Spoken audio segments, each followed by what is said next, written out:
hello.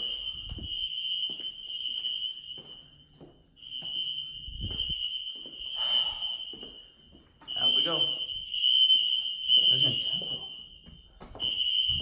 Let's close the door. Just about to go get the shower ready.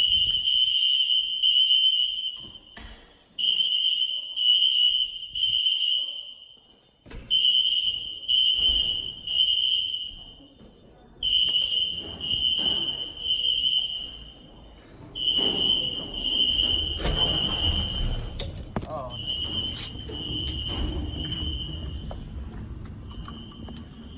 Oh.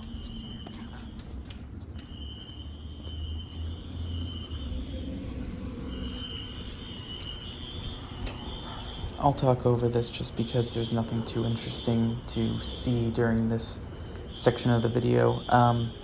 What I was not expecting was these devices to be doing temporal over the normal continuous, and what I realized is they started sending a sync signal to these, which is why they started doing that.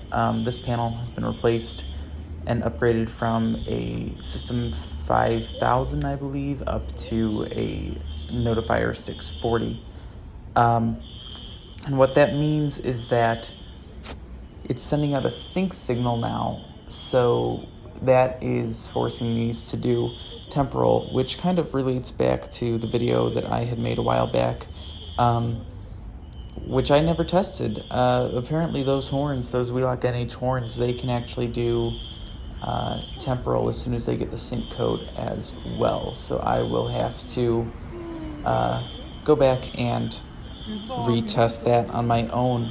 And I think the reason you can see the strobes syncing in the videos is because even before the sync code was sent out, was because Wheelock by default will automatically sync with all other devices on its circuit.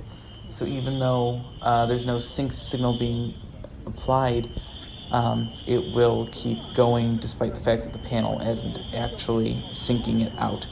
So with that all being said, go ahead and watch this little clip as we go into the neighboring buildings and what happens to be my old dorms alarms, where you can actually hear the NHs doing continuous. There they go.